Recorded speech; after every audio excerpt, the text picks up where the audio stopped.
உடம்ப வித்து சம்பாதிக்கிற எங்க மேல கூட எல்லாம் எப்படி இருக்கிறோம் பாருங்க.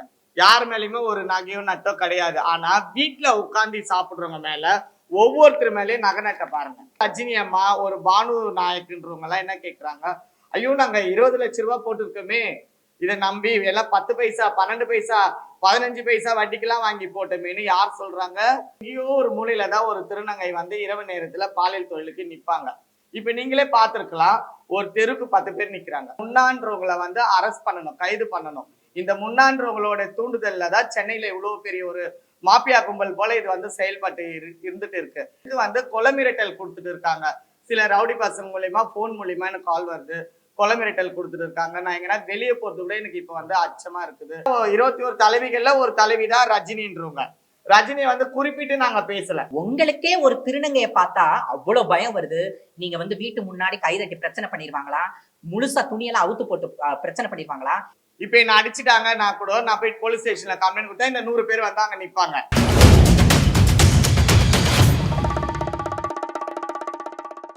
இப்ப பாருங்க, சென்னையில வந்துட்டு 21 தலைவிகள் சொல்லிட்டு சில ரவுடிஸ் திருநங்கைகள் வந்து உருவாயிருக்காங்க. அந்த 21 தலைவிகளையும் பாத்தீங்கன்னா கவர்மெண்டாலேயோ இல்ல திருநங்கைகளாலேயோ அவங்கள வந்து யாருமே தேர்ந்தெடுக்கல. ஒவ்வொரு ஏரியாலையும் வந்துட்டு அவங்க கிட்ட இருக்க ரவுடி பசங்க, அவங்க கிட்ட இருக்க ரவுடி திருநங்கைகளை வச்சு இவங்க பணபலம், அரசியல் பலம், ரவுடி பலம் இது எல்லாத்தையுமே சேர்த்து தனக்கு தானே தலைவின்ற ஒரு பட்டத்தை வந்து கொடுத்துருக்காங்க. இது யார் கொடுத்துருக்காங்கன்னாக்கா பெங்களூரை சேர்ந்த முன்னான்னு சொல்லக்கூடிய இவங்க தான் வந்து இந்த 21 பேருக்குமே வந்து தலைவி. இவங்க வந்து பெங்களூர்ல வந்து சில சட்டத்துக்கு விரோதமான செயல்கள்லாம் பெங்களூர்ல பண்ணிட்டு இருக்காங்க.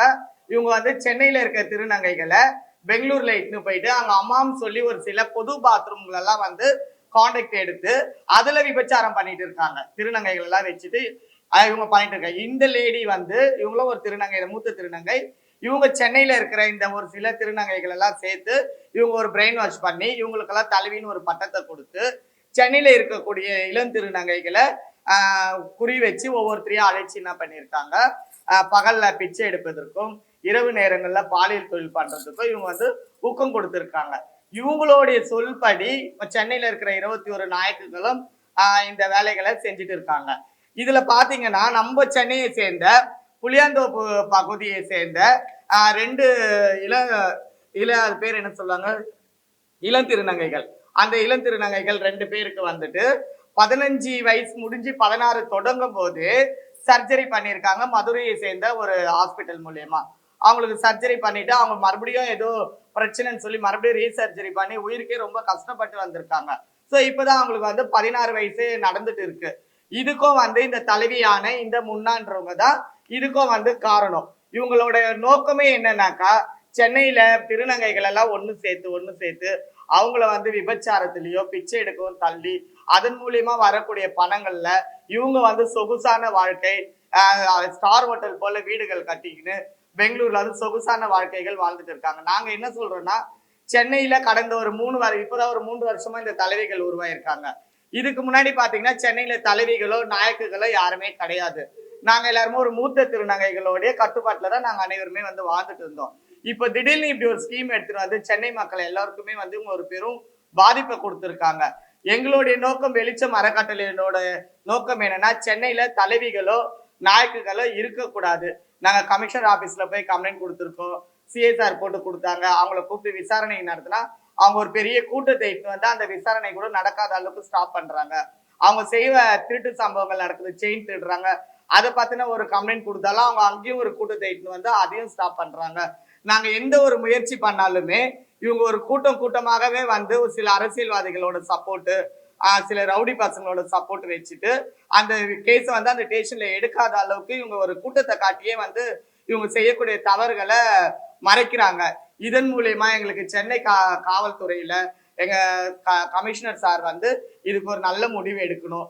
எங்களுடைய இது வந்து இந்த முன்னான்றவங்களை வந்து அரெஸ்ட் பண்ணணும், கைது பண்ணணும். இந்த முன்னான்றவங்களோட தூண்டுதல்ல தான் சென்னையில இவ்வளவு பெரிய ஒரு மாபியா கும்பல் போல இது வந்து செயல்பட்டு இருந்துட்டு இருக்கு. இதனால இப்போ வரைக்குமே நாங்க வந்து இது ஒரு 4 மாசமா தான் இந்த விஷயத்த கையில எடுத்து நாங்க போராடிட்டு இருக்கோம். அந்த 4 மாசத்துக்கு முன்னாடி மந்த்ரான்ற நான் மட்டும்தான் இந்த விஷயத்த வந்து கையில எடுத்தேன். ஏன்னா என்னால வந்து வாரமானா அவங்க இந்த கேங்குக்கு வந்து வாரம் 5000 ரூபாய் நான் வந்து மாமூல் கொடுக்கணும். இல்லைன்னா மாசம் ஒரு 10,000 ரூபாய் மாமூல் கொடுக்கணும். என் கூட இருக்கிற என்னோட பொண்ணுங்கன்ற உறவுல இருக்கிறவங்களாம் அவங்களாம் டெய்லி 500 ரூபான்ற மாதிரி மாமூல் கொடுக்கணும். இது என்னால முடியல. முடியாத பட்சத்துல நான் அவங்க கிட்ட பேசும்போது அவங்க வந்து சில மிரட்டல்கள், எனக்கு கொலை மிரட்டல்கள்லாம் கொடுத்தாங்க. நான் அதையும் துணிஞ்சு என்னதான் பண்றாங்க பார்க்கலாம்னு சொல்லி நான் அவங்கள விட்டு மீண்டு வெளியே வந்தேன். நான் வெளியே வந்ததுக்கு அப்புறம் தான் தெரியுது என்ன மாதிரி நிறைய பேர் பாதிச்சிருக்காங்க. அன்னைக்கு பாருங்க ஏப்ரல் மேலாம் வந்து மந்த்ரா ஒரு ஆள் மட்டும் தான் இதை பத்தி பேசிட்டு இருந்தேன். இன்னைக்கு இத்தனை பேர் வந்திருக்காங்க. இங்க ஒரு 20-30 பேர் வந்திருக்கிறோம். இன்னமும் ஒரு 40-50 பேர் வெளியே இருக்காங்க. எல்லாருமே வந்து இந்த ஜமாத்தால பாதிச்சு வெளியே வந்திருக்காங்க. எங்க மக்களுக்கு ஒரு ஃப்ரீடம் வேணும். நாங்க எங்களுக்கான வாழ்க்கையை வந்து நாங்க வாழணும். இந்த திருநங்கை நாயக்குகள் தலைவிகள்ன்ற கூட்டத்துல இருந்து எங்களை வந்து காவல்துறை தான் மீட்டு எடுத்து வெளியே வரணும். ஏன்னாக்கா எங்களுக்கு வேற எந்த சப்போர்ட்டுமே கிடையாது. அவங்களுக்கு வந்து சில அடியாட்கள் பணபலம் இருக்கு, ரவுடி பலம் இருக்கு, அரசியல் சப்போர்ட் இருக்கு. இதெல்லாம் வச்சுட்டு அவங்க வந்து எங்களை ரொம்ப வந்து டார்ச்சர் பண்ணிட்டு இருக்காங்க. இப்ப இதெல்லாம் நான் தட்டி கேட்கறேன்றதுனால எனக்கு வந்து கொலை மிரட்டல் கொடுத்துட்டு இருக்காங்க. சில ரவுடி பசங்க மூலியமா போன் மூலியமா எனக்கு கால் வருது. கொலை மிரட்டல் கொடுத்துட்டு இருக்காங்க. நான் எங்கன்னா வெளியே போறது கூட எனக்கு இப்ப வந்து அச்சமா இருக்குது. என்னால வந்து இயல்பான வாழ்க்கையை இப்ப வந்து வாழ முடியல. ஏன்னா இந்த ஒரு 21 தலைவிகளை பகைச்சுக்கிட்டு என்னால எதுவுமே பண்ண முடியல. அதே பிரச்சனையில வந்து இன்னும் நிறைய இளம் திருநங்கைகளும் அவங்களோட கூட வந்து மாட்டியிருக்காங்க. இவங்க எல்லாருமே வந்து என்ன ஒரு ஆயுதத்தை கையில எடுக்கிறாங்கன்னா, இந்த 21 நாயக்குகள் 21 கல்நாயக்குகள் சொல்லிட்டு 42 பேர் இருக்காங்க. இப்ப நான் போயிட்டு ஒரு நாய்க்கு மேல கம்ப்ளைண்ட் கொடுக்குறேன்னா இந்த 42 பேருமே அங்க வந்து நிக்கிறாங்க. நின்னா அது ஒரு கூட்டம் ஆயிடுது. அப்ப அந்த ஸ்டேஷன்ல வந்து அவங்க சொல்றதுதான் உண்மை, நாங்க சொல்றது பொய்ன்ற மாதிரி அந்த எங்க சைடு இருக்கிற நியாயம் கூட அங்க பேசுறது கூட எங்களை விட மாட்டாங்க. இப்படியே போயிட்டு இருந்தாக்கா எங்களோட நிலைமைகள் என்ன? நாங்கெல்லாம் வாழ்றதா சாவுறதா?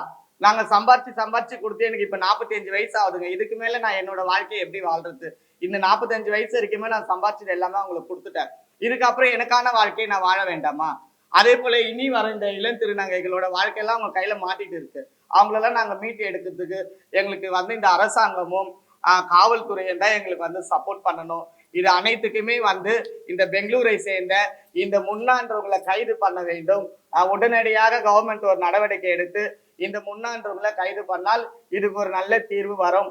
அதே போல சென்னையில வந்து தேசிய திருநங்கை கூட்டமைப்புன்னு ஒண்ணு புதுசா ஒண்ணு ஓபன் பண்ணியிருக்காங்க. அந்த ஆபீஸை வந்து நாங்க கோர்ட் மூலியமா வந்து அதை ரத்து செய்யணும்னு சொல்லி நாங்க கேட்டுக்கிறோம். இந்த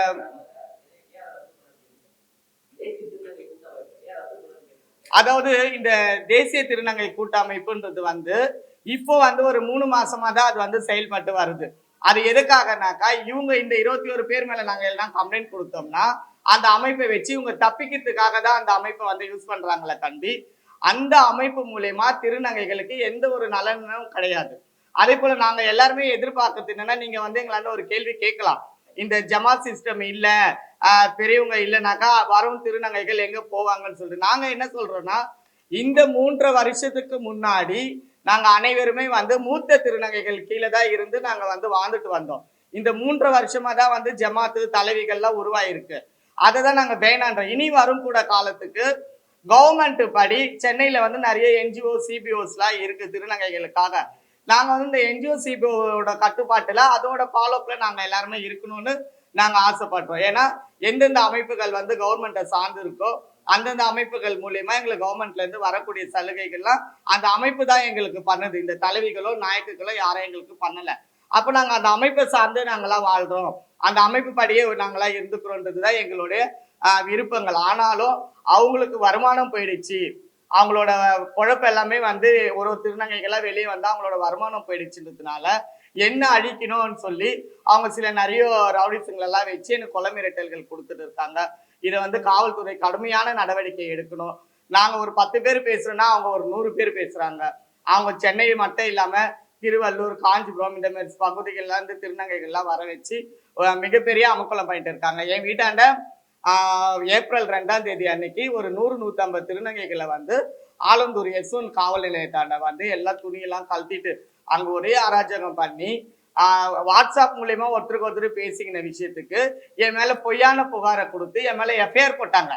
எஃப்ஐஆர் போட்டு நான் கோர்ட் பெயில இருந்து வெளியே வந்து இப்ப அந்த கேஸ் நான் முடிச்சிருக்கிறேன். இது போல செய்யாத தவறு கூட வந்துட்டு இவங்க கூட்டத்தை காட்டி எஃப்ஐஆர் போடுற அளவுக்கு இவங்க பலம் பெற்று இருக்கிறாங்க. இவங்களோட நோக்கம் அனைத்துமே வந்து பணம் பணம் பணம். ஒரு திருநங்கையோட வயசு அதெல்லாம் இவங்களுக்கு காரணமே கிடையாது. யாரு வந்தாலுமே ஒரு 16 வயசு திருநங்கைக்கு சர்ஜரி பண்றதுக்கு எப்படிங்க இது வந்து கவர்மெண்ட் ஒத்துக்கும்? எனக்கு அதுவே புரியல. அவங்க வாழ்க்கை என்னன்னு அவங்களுக்கே தெரியல. அவங்க ஆணா பெண்ணா இல்ல ஒரு திருநங்கைன்னு அவங்கள பத்தி உணர்றதுக்குள்ளவே அவங்கள சர்ஜரி பண்ணி அவங்க லைஃபே வீணாக்கியிருக்காங்க. இப்போ இந்த இந்த 4 திருநங்கைக்கும் இந்த 21 நாய்க்குகள் என்ன பதில் சொல்ல போறாங்க? இதை கவர்மெண்ட் தான் கேட்டு இவங்க மேல கடுமையான நடவடிக்கை எடுக்கணும். இவங்களுக்கு யார் சர்ஜரி பண்ணது, இவங்களை எப்படி என்ன பிரெயின் வாஷ் பண்ணாங்க, இவங்களை எப்படி இட்டுன்னு போனாங்க, இந்த 4 பேரோட வாழ்க்கையுமே வந்து ஒரு கேள்விக்குறியா இருக்கு. இதுக்கு நம்ம அரசாங்கம் தலையிட்டு இந்த 4 பேருக்கு யாரு இவங்களோட சர்ஜரி பண்ணதுக்கு தூண்டினாங்களோ அவங்க மேல எல்லாம் கடுமையான நடவடிக்கை எடுக்கணும்னு நான் கேட்டுக்கொள்கிறேன். வெளியே இவ்வளவு பேர் வந்திருக்காங்களே. சரி சொல்லு. அதாவது இங்க என்னன்னா பயம்தான். பயம். நீங்க நல்லா யோசிங்க.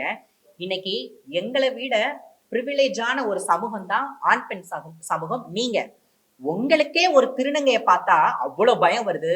நீங்க வந்து வீட்டு முன்னாடி கைதட்டி பிரச்சனை பண்ணிருவாங்களா, முழுசா துணியெல்லாம் அவுத்து போட்டு பிரச்சனை பண்ணிருவாங்களா, இவங்க வந்து ஒரு 40-50 பேரை சேர்ந்து வந்து வீட்டை முன்னாடி துணியெல்லாம் அவுத்து போட்டு நின்னா நம்மள வீட காலி பண்ண வைப்பாங்களே, நம்ம பொண்டாட்டி முன்னாடி அசிங்கமே, பிள்ளைங்க முன்னாடி அசிங்கமே, இவ்வளவு விஷயத்த நீங்க யோசிக்கிறீங்களே, அப்ப நாங்க எங்களுக்கு வந்து வீடும் கொடுக்க மாட்டாங்க. அப்ப ஃபர்ஸ்ட் பயம் எனக்கு. நான் சொல்றேன் என்னோட இதுல இருந்து இந்த விஷயத்த நான் வெளியே பேச வரும்போது நான் யோசித்த விஷயம் என்ன அப்படின்னா, எனக்கு ஃபர்ஸ்ட் என்ன ஆகும்னா வீடு போகும். சரிங்களா? நான் வந்து ஒரு எம்என்சில ஒர்க் பண்ணிக்கிட்டு இருக்கேன். எனக்கு வீடு போனா நான் எங்க இருப்பேன்? எங்க அம்மா அப்பா என்னை ஏத்துக்கல. நம்பி வந்த இவங்களும் என்னை வந்து இந்த அளவுக்கு வந்து கொடுமைப்படுத்துறாங்க, இந்த அளவுக்கு தவறான வழியில இது பண்றாங்க. சிஸ்டம் வச்சுக்கோங்க. ஒரு தவறான வந்து கொள்கைகளை, தவறான வந்து ஒரு ஒரு ஒரு விஷயத்த கையில எடுத்திருக்கும் போது இன்னைக்கு வந்து அந்த சிஸ்டத்தையே கூட கைவிடலாம். அந்த அளவுக்கு தான் நம்ம வந்து பேசணுமே. சரிங்களா? அப்படி இருக்கிறப்ப எனக்கு அந்த பயம் இருக்குது. இன்னொன்னு என்னன்னா, நான் வந்து ஒரு சின்ன திருநங்கை. எனக்கு வந்து ரவுடிசம்னா என்னன்னு தெரியாது. இப்ப வந்து ரவுடி பசங்களா வந்து நாளைக்கு வந்து என்ன வந்து அடிச்சு போடுறாங்களோ இல்ல வைக்கிறாங்களோ அப்படின்னா நான் யார் உதவியை தேடுவேன் சொல்லுங்க? என்னோட அம்மா அப்பா பின்னாடி வந்து நிப்பாங்களா? இப்ப மந்திரமா இருக்காங்க, இவங்க ஒரு ஆள் வந்தா போதுமா? இதுதான் இன்னைக்கு ஒட்டுமொத்த சமூகத்தையுமே, இந்த சமூகத்தையுமே கட்டி போட்டிருக்கிறது. என்ன அப்படின்னா, ஒண்ணு பணம் குடுக்கல் வாங்கல், 2வது என்னன்னா ரவுடிசம், 3வது என்ன அப்படின்னா ஆட்கள் பலம். இந்த ஆட்கள் வந்து இந்த மூத்த திருநங்கைகளை நம்புறதுக்கு முழு விஷயம் என்ன அப்படின்னா, பாலியல் தொழிலையும் பிச்சை எடுப்பதிலையும் திருட்டு விஷயங்களிலையும் நடக்கிற ஒவ்வொரு பிரச்சனைகளுக்கும் ஆள்பலத்தை காமிச்சு இந்த அரசையும் சரி இங்க உள்ள சமூக மக்களையும் சரி திசை திருப்புறதுக்கு ரொம்ப தயாரா இருக்காங்க. இதுதான் விஷயமே. நான் சொல்றேன். அதே போல சார் நீங்க கேட்டு இருந்தீங்க கமிஷனர் ஆபீஸ் முன்னாடி அவ்வளவு பேர் வந்தாங்கன்னு சொல்லிட்டு. அந்த அவ்வளவு பேர்ல எத்தனை பேர் இளம் திருநங்கைகளை நீங்க எல்லாம் பாத்தீங்க? அதுக்கு பதில் சொல்லுங்க. அதுல வந்தவங்க அத்தனை பேருமே ஒரு 45, 48, அந்த 50 வயசுக்குள்ள இருக்கிறவங்க தான். அந்த 45 வயசுல இருக்கிறவங்க போய் பாலியல் தொழில நிக்க முடியுமா? அங்க பாதிப்பு யாருக்கு? இளம் திருநங்கைகளை பத்தி தான் நாங்க பேசுறோம். ஏன்னா எங்களோட லைஃப், எங்களோட வாழ்க்கையெல்லாம் இவங்க கிட்ட முடிஞ்சு போச்சு. திருப்பி நாங்க வந்து பழையபடி வர முடியாது. அட்லீஸ்ட் இனி வரும் இளம் திருநங்கைகளை வந்து இவங்க கிட்ட இருந்து மீட்டு எடுக்கணுன்றதுக்காக தான் நாங்க வந்து இவ்வளவு போராடிட்டு இருக்கோம். அதே போல பாருங்க, நான் கேட்ட கேள்வி வந்து 21 நாய்க்குகளை தான் நான் கேட்டேன். அந்த நாய்க்குனாக்கா தலைவி, அந்த 21 தலைவிகளை தான் நாங்க வந்து இதை பத்தின ஒரு பேச்சு வந்து நாங்க பேசணும். ஆனால் அந்த 21 பேர்ல ரஜினின்றவங்க அவங்க மட்டும் தான் வந்து என்கிட்ட வந்து பிரச்சனை பண்ணாங்க. ஏன்னா அந்த ரஜினின்றவங்க தான் வந்து சட்டத்துக்கு விரோதமான சில செயல்கள் அனைத்தையுமே பண்ணிட்டு இருக்காங்க. இன்னொன்னு வந்து அவங்க கிட்டதான் ரவுடிஸ் அதிகம், பணபலம் இருக்கு, எல்லாமே இருக்கு. அவங்களே வந்து ஒரு காலகட்டத்துல ஒரு 3-4 வருஷத்துக்கு முன்னாடிலாம் அவங்க பூ வித்துட்டு இருந்தாங்க, இளநீர் வித்துட்டு, அவங்களே வந்து நிறைய யூடியூப் சேனல் எல்லாம் சொல்லியிருக்காங்க. இது நாங்க பார்த்துதான். ஆனா இப்ப இந்த நாயக்குன்ற ஒரு சிஸ்டமுக்கு வந்துட்டு ஒவ்வொரு தலைவிகளும் 21 பேர்ல ஒவ்வொருத்தருமே வந்து 20 லட்சம் ரூபாய் வந்து இன்வெஸ்ட் பண்ணியிருக்காங்க. அந்த 20 லட்சம் ரூபாய் இவங்க எதுக்காக இன்வெஸ்ட் பண்ணியிருக்காங்க? திருநங்கைகள் எல்லாம் என்ன ஒரு உங்களுக்கெல்லாம் பிசினஸா? இல்ல 20 லட்சம் ரூபாய் இன்வெஸ்ட் பண்ணி சூப்பர் மார்க்கெட்டா ஓபன் பண்ண போறீங்க? எதுக்காக ஒருத்தர் 20? அப்ப வந்து எங்களோட இளம் திருநங்கைகளை வச்சு எங்களோட வருமானத்தை இவங்க அட்டைப்பூச்சி போல உரியிறாங்க. இதுதான் நடக்குது. இப்போ நல்லா ஒண்ணு புரிஞ்சுக்கோங்க. ஜமாத்து நாங்க வேண்டாம்னு சொல்ல, ஜமாத்தோட சிஸ்டம் வேண்டாம், இந்த நாயக்கு வேண்டாம், தலைவிகள் வேண்டாம் தான் சொல்றோம். உங்களுக்கு அந்த நாயக்கு தலைவினால வந்து ₹1 பிரயோஜனம் இல்லை, எந்த ஒரு வருமானமும் இல்லை, ஏன் கஷ்டத்துலதான் நாங்க சாப்பிடுறோம்னா அந்த சிஸ்டத்தை க்ளோஸ் பண்ணிட்டு போங்களேன். ஏன் அதுக்காக இவ்வளவு போராடுறீங்க? எதுக்காக அது சிஸ்டம் இருக்கணும்னு ஏன் சொல்றீங்க? அப்ப நீங்க இந்த தலைவிகள் வந்து இளம் திருநங்கைகள் எல்லாம் பாக்குறாங்க, கொள்றாங்க, அவங்களுக்கு நிறைய சேவைகள்லாம் நாங்க பண்றோம்னா அப்ப அமைப்புகள் என்ன பண்ணுது? கவர்மெண்ட்டை சார்ந்த அமைப்புகள் என்ன பண்ணுது? சும்மா இருக்குதா? கவர்மெண்ட்ல இருந்து ஒரு விஷயம் வருதுனாக்கா ஸ்ட்ரெயிட்டா இந்த நாயக்கு கிட்டயோ தலைவிகள் கிட்டயோ வரலங்க. ஸ்ட்ரெயிட்டா வந்து அமைப்புகள் கிட்ட தான் வருது. அமைப்புகள் மூலியமா தான் எங்களுக்கு எல்லாமே கிடைக்குதுன்னும் போது நடுவுல இவங்க ஒரு தலைவின்ற ஒரு கும்பல் பூந்து எங்களோட கஷ்டத்தையோ எங்களுடைய உழைப்பையும் வந்து தவறான வழியில யூஸ் பண்ணி எங்க பணத்தை எல்லாம் வந்து இவங்க அபகரிக்கிறாங்க. அது நல்லா பாருங்க, ரோட்ல நின்னு உடம்ப வித்து சம்பாதிக்கிற எங்க மேல கூட எல்லாம் எப்படி இருக்கிறோம் பாருங்க, யார் மேலயுமே ஒரு நகையோ நட்டோ கிடையாது. ஆனா வீட்டுல உட்கார்ந்து சாப்பிடுறவங்க மேல ஒவ்வொருத்தர் மேலயும் நகை நட்ட பாருங்க. இந்த வயசுல இவங்க பாலியல் தொழிலுக்கு போயிருப்பாங்களா, இல்ல யாசகம் கேட்க போயிருப்பாங்களா, எங்க போயிருப்பாங்க, இவங்களுக்கு எப்படி இதெல்லாம் ஒவ்வொருத்தரையுமே பாருங்க. இதெல்லாம் வந்து சிம்பிளா ஒண்ணு காட்டுறோம். இது போல ஒவ்வொரு ட்ரெஸ்ஸுக்கு ஒண்ணு எடுத்து காட்டுமா. இதெல்லாம் எங்க இருந்து வந்தது? ரோட்ல நிக்கிற எங்க மேல கூட கிடையாதுங்களேங்க. பாருங்க, இளம் திருநங்கை மேல கூட கிடையாது. அப்போ இந்த பணம் எல்லாம் எங்க இருந்து வந்துச்சு? ஒரு நிமிஷம் நிறுத்தி காட்டு. சரிங்களா? இதுக்கு அடுத்த போஸ்டிங்ல இருக்கிறவங்க தான் இந்த கல்நாயக்குன்னு சொல்லக்கூடியவங்க. நல்லா ஒண்ணு கிளியரா தெரிஞ்சுக்கோங்க. 21 தலைவிகள், 21 கல்நாயக்கு. கல்நாயக்குனாக்கா அடுத்த போஸ்டிங்ல வரக்கூடியவங்க. இவங்களுக்கு அடுத்து அவங்க. இதுல தேர்ந்தெடுக்கிறதுக்கு இவங்களுக்கு யார் அதிகாரம் கொடுத்தது? இவங்களை வந்து யார், இந்த தலைவியை முதல்ல யார் தேர்ந்தெடுத்தது சொல்லுங்க. அப்போ இவங்களே ஒரு 42 பேர் ஆயிட்டாங்க. இவங்களுக்கு ஒரு பொண்ணுங்க குட்டிங்கன்னு சொல்லி இவங்களுக்கு ஒரு ஆளுக்கு ஒருத்தர்னா கூட அது ஒரு 42, ஒரு 100 பேர் ஆயிட்டாங்க. மந்த்ரா ஒரு ஆள் போய் கம்ப்ளைண்ட் கொடுக்குறேன்னா இந்த 100 பேர் வந்து அங்க நிப்பாங்க. இது வந்து ரொட்டீனா வந்து எல்லாருக்குமே நடக்கிற விஷயம். அப்போ எல்லாருக்கும் போய் கம்ப்ளைண்ட் கொடுக்கறதுக்கு பயம். இப்ப என்ன அடிச்சுட்டாங்க, நான் கூட நான் போய் போலீஸ் ஸ்டேஷன்ல கம்ப்ளைண்ட் கொடுத்தா இந்த 100 பேர் வந்து அங்க நிப்பாங்க. இந்த 100 பேரோட பேச்சுகளும் பாத்தீங்கன்னா ஒரு நாகரிகமாவோ ஒரு இதுவாவோ இருக்காது. கை தட்டுறது, துணியெல்லாம் தூக்குறது, அங்க அசிங்கமா பேசுது. அப்படி இருக்கும்போது அந்த போலீஸ் ஸ்டேஷனே வந்து சில விஷயங்கள்லாம் யோசிச்சு அதை இது பண்ணி ஏதோ பேசி சமாதானம் பண்ணி அமுச்சு விட்டுறாங்க. அப்போ எங்களுக்கான முடிவு தான் என்ன? எங்களோட வாழ்க்கையில கேள்விக்குறியாவே இருக்கு. இதுக்கு பதில் தான் என்ன? எந்த ஒரு தவறுக்குமே வந்து அவங்க ஒரு கும்பலை காட்டி அந்த தவறுகள் எல்லாம் அழிச்சாங்கன்னா அப்ப நாங்க எப்படிதாங்க வெளியே வருது? நாங்க எப்படிதாங்க வாழுது? நாங்க எங்க வாழ்க்கையே கேள்விக்குறியா இருக்கு. நான் 18 வயசுல இருந்து இப்ப 45 வயசு வரைக்கும் நான் சம்பாரிச்சு இந்த ஜமாத்துக்கும் மூத்த திருநங்கைகளுக்கு தாங்க கொடுத்தேன். எனக்கான வாழ்க்கையை நான் வாழல. இனிமேல் இப்பவே எனக்கு பிபி சுகர் எல்லாம் வந்துச்சுன்னா எத்தனை நாள் இருக்க போறேன்னு தெரியல. அப்ப இதுக்கப்புறம் என் வாழ்க்கையை நான் எங்க போய் வாழ்றது? இதெல்லாம் உட்காந்து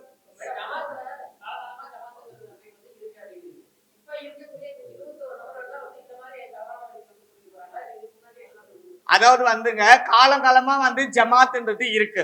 இது எல்லா நாட்டிலுமே இருக்கு. அதாவது ஜமாத்ன்றது வந்து நாங்க ஒரு 10 பேர் கூட்டமா இருந்தாக்கா அதுக்கு பேர் ஜமாத்து. இந்த நாயக்குங்க தலைவிகள்ன்றது இந்த சென்னையில இப்பதான் ஒரு 3.5 வருஷமா உருவாயிருக்கு. அந்த 3.5 வருஷமா கூட வந்து இந்த முன்னான்னு சொல்லக்கூடியவங்க இவங்க ஒரு தலைவி ஒரு ஏரியாவுக்கு ஒரு தலைவிகளை சூஸ் பண்ணி அவங்க கிட்ட இருந்து 20 லட்சம் ரூபாய் வாங்கியிருக்காங்க. வாங்கி அந்த அமௌண்ட்டை பார்த்தீங்கன்னா 4,80,00,000 சம்திங் ஏதோ வருது. அதை ஒரு 4 தலைவிகள் பிரிச்சு எடுத்துக்கிட்டு அவங்க இன்வெஸ்ட் பண்ணாங்க இல்லையா 20 லட்சம் ரூபாய், அதை டபுளா சம்பாதிக்கணும். அப்ப எப்படி சம்பாதிப்பாங்க? இந்த மாதிரி இளம் திருநங்கைகள்லாம் வச்சு. இப்ப நீங்க நல்லா பாருங்க, ஒரு 3-4 வருஷத்துக்கு முன்னாடி சென்னையில பாத்தீங்கன்னாக்கா எங்கேயோ ஒரு மூலையில தான் ஒரு திருநங்கை வந்து இரவு நேரத்துல பாலியல் தொழிலுக்கு நிப்பாங்க. இப்ப நீங்களே பார்த்திருக்கலாம், ஒரு தெருக்கு 10 பேர் நிக்கிறாங்க. எங்க இருந்து வந்தாங்க? யாரோடைய தைரியத்துல இவங்க வந்து பப்ளிக்கா ஒரு ரோட்ல வந்து நிக்கிறாங்க சொல்லுங்க. அதுக்காக வந்து நான் திருநங்கைகளை வந்து நான் தப்பா சொல்லல, அவங்களோட வாழ்வாதாரத்தை வந்து நான் பாதிக்கிற மாதிரி பேசல. சோ இது அனைத்துமே வந்து இந்த மூத்த திருநங்கைகள் வந்து பண்ணக்கூடிய ஒரு விஷயம். ஏன் அவங்க நினைச்சா ஒரு இளம் திருநங்கைகள் இந்த 16 வயசு பசங்களை வந்து ஆபரேஷன் பண்ணியிருக்காங்களா? அவங்க நினைச்சு இவங்களை படிக்க வச்சிருக்கலாம் இல்லையா? இவங்களை குடும்பத்தோட சேர்த்து இவங்களுக்கு வேற ஏதோ ஒரு வழிகள் காட்டியிருக்கலாம் இல்லையா? எதுக்காக முதலாவது சர்ஜரியில இட்டுன்னு போய் தள்ளுறாங்க? இவங்களுக்கு ஆப்ரேஷனை பண்ணி இவங்களுக்கு கிரீம் எல்லாம் போட்டு இவங்களை ரோட்ல நிறுத்தணும், இவங்க மூலியமா வர வருமானத்தை அவங்க பறிக்கணும். இதுதான் அவங்களோட நோக்கமா இருக்க கண்டி, வேற எதுவுமே கிடையாது. இப்போ சென்னையில பாத்தீங்கன்னா நாங்க சென்னையில பிறந்து வாழ்ந்த திருநங்கைகள் ஒரு 200ல இருந்து 300 பேர் தாங்க இருப்போம். அதிகபட்சம் எல்லாம் கிடையாது. மிச்சம் அனைவரும் வந்துட்டு கோயம்புத்தூர், சேலம், ஈரோடு இந்த மாதிரியான ஊர்கள்ல இருந்து இன்ஸ்டால இருந்து பேஸ்புக் மூலியமா வர வச்சு சென்னையில இவங்க இந்த மாதிரி விபச்சாரத்தை அதிகரிச்சிருக்காங்க. நீங்களே பார்க்கலாம் நைட்ல. நான் அது வேற கணக்கு எடுத்து சொல்ல முடியுமா?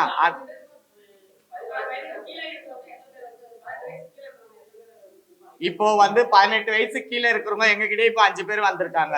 5 பேர் இந்த ஜமாத்தால பாதிச்சு 5 பேர் வந்திருக்காங்க. இது போல வராதவங்க எவ்வளவு பேர் இருக்காங்களே எங்களுக்கு தெரியல. சென்னையில பாலியல் தொழில பாத்தீங்கன்னா அதுக்கு முன்னாடி எங்கேயோ ஒரு இடத்துல நின்ன இடம் போக இன்னைக்கு வந்து தெருவுக்கு 10 பேர் நிக்கிறாங்க. சரிங்களா? இத வந்து இதுதான் வந்து ஜமாத்தோட சிஸ்டம் போல இருக்கு. எனக்கு புரியல. ம்.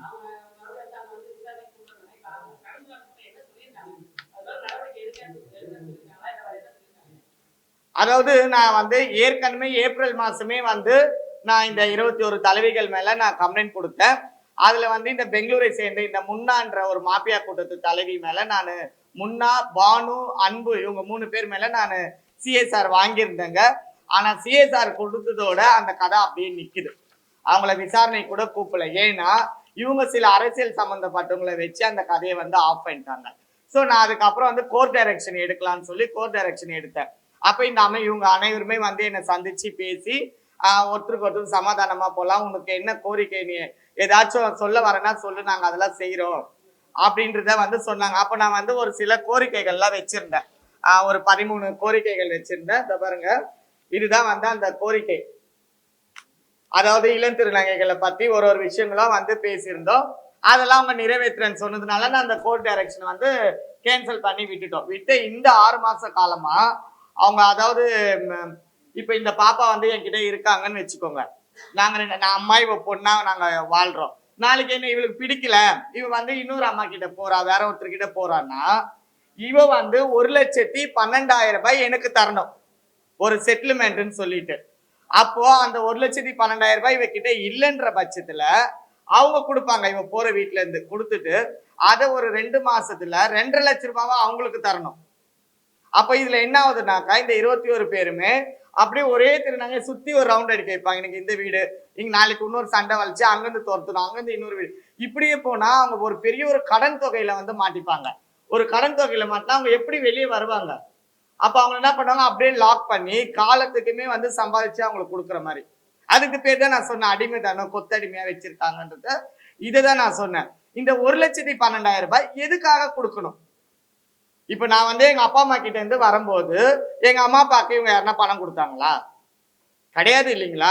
அப்ப எனக்கு பிடிச்சிருக்கு, நான் இருக்கேன். எனக்கு பிடிக்கல, நான் இன்னொருத்தர்கிட்ட போறேன். எதுக்காக நான் உங்களுக்கு பணம் கொடுக்கணும்? இதை வந்து நான் ஒரு கேள்வியா வச்சிருந்தேன். அப்ப இவங்க எல்லாம் சொல்லுங்க.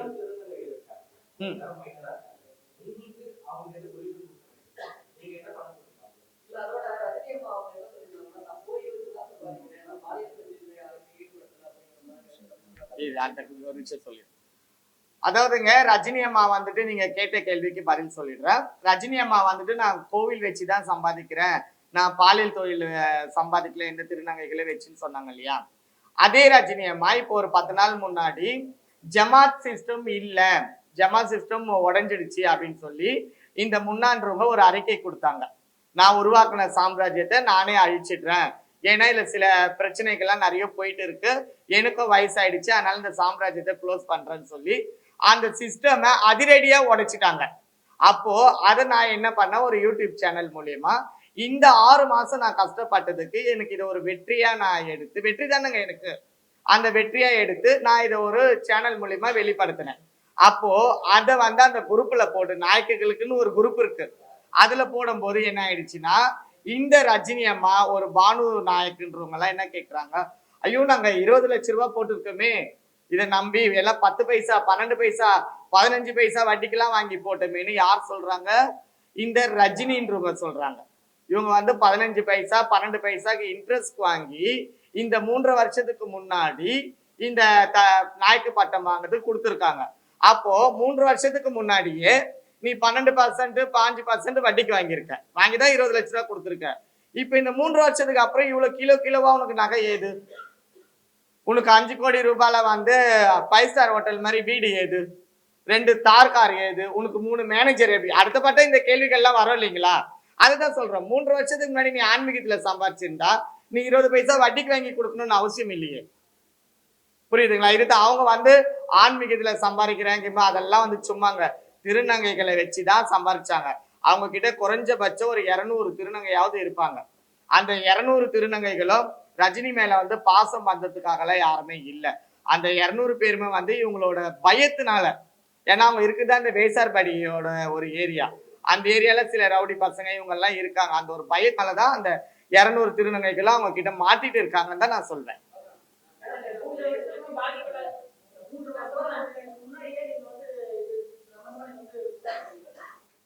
இந்த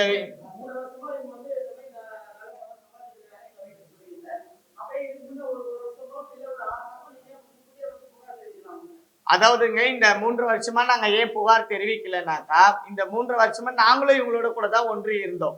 ஒன்றி இருந்து இவங்களோட சொல்படி கேட்டுக்கின்னு இவங்க சொல்றதை நாங்களும் செஞ்சுட்டு தான் இருந்தோம். நானும் இல்லைன்னு சொல்லல. இவங்க என்ன எங்களுக்கு சொன்னாங்களோ, இந்த தலைவிகள் என்ன அங்க ஒரு சிஸ்டம் போட்டு வச்சு அதெல்லாம் நாங்களும் செயல்படுத்தணும். அப்போ எங்களுக்கு இது தவறா தெரியல.